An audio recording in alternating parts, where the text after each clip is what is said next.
Assalamualaikum warahmatullahi wabarakatuh. Di sini saya Maulida Hasanah dengan NIM T 2018-70087 dari kelas Matematika 3 akan membahas tentang historisitas Islam Nusantara. Selanjutnya yaitu peta persebaran Islam di Nusantara seperti yang terlihat pada gambar. Selanjutnya, sejarah Islam Nusantara di Indonesia. Penyebaran Islam di Indonesia adalah proses yang perlahan, bertahap dan damai. Sebelum abad ke-9 Masehi, peranan kaum pedagang dan ulama sufi yang membawa Islam ke Nusantara pada kurun abad 12 atau 13. Abad ke-16, Islam menggantikan agama Hindu dan Buddha sebagai agama mayoritas di Nusantara. Islam tradisional pertamanya yaitu cabang Sunni Ahlus Sunnah wal Jamaah. Selanjutnya, awalnya sedikit banyak dipengaruhi oleh ajaran Sufisme dan aliran spiritual Jawa sebelumnya. Tradisi Islam seperti ziarah kubur, tahlilan, dan memperingati Maulid Nabi termasuk perayaan sekaten secara taat dijalankan umat Muslim. Namun setelah datang aliran Salafi Murnis disusun ajaran Wahabi, golongan Islam Puritan skripturalis ini menolak semua tradisi dan mencelanya sebagai perbuatan syirik dan bid'ah.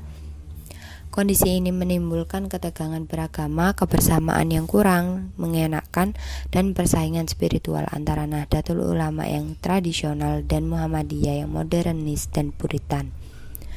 Sementara warga Indonesia secara seksama memperhatikan kehancuran Timur Tengah yang tercapik-capik konflik dan perang berkepanjangan, mulai dari konflik Israel-Palestina, kebangkitan dunia Arab, perang di Irak dan Suriah. Disadari bahwa ada aspek keagamaan dalam konflik ini, yaitu munculnya masalah Islam radikal. Indonesia juga menderita akibat serangan teroris yang dilancarkan oleh kelompok jihadi seperti Jamaah Islamiyah yang menyerang Bali, doktrin ultrakonservatif Salafi, dan Wahabi yang disponsori pemerintah Arab Saudi selama ini juga telah mendominasi diskursus global mengenai Islam. Kekhawatiran semakin diperparah dengan munculnya ISIS tahun 2013 yang melakukan tindakan kejahatan perang nan keji atas nama Islam. Di dalam negeri, beberapa organisasi berhaluan Islamis seperti Hizbut Tahrir Indonesia (HTI), Front Pembela Islam atau FPI, juga Partai Keadilan Sejahtera atau PKS telah secara aktif bergerak dalam dunia politik Islam di Indonesia dalam beberapa tahun terakhir ini. Hal ini menggerogoti pengaruh institusi Islam tradisional khususnya Nahdlatul Ulama. Elemen Islamis dalam politik Indonesia ini kerap dicurigai dapat melemahkan Pancasila.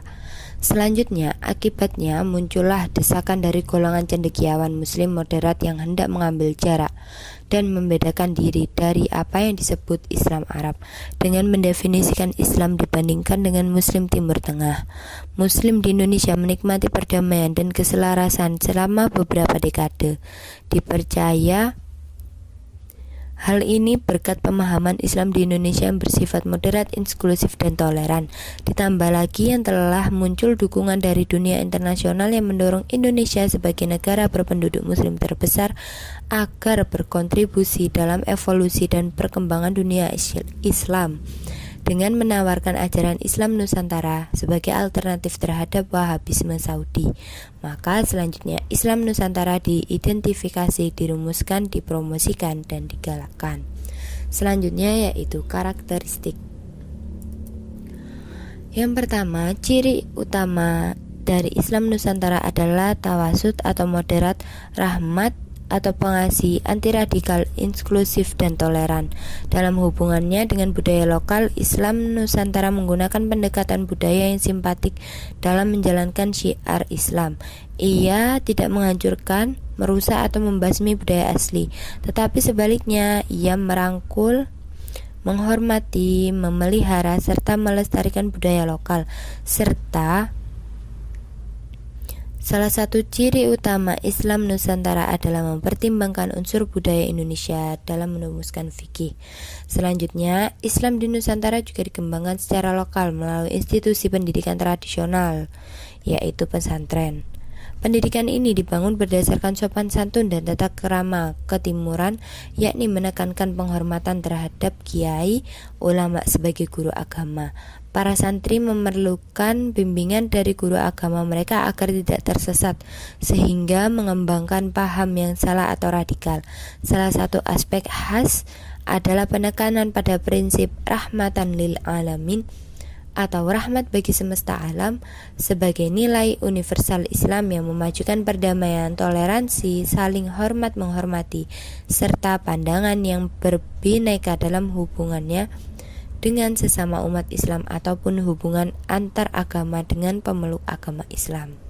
Sekian dari saya, kurang lebihnya mohon maaf. Wassalamualaikum warahmatullahi wabarakatuh.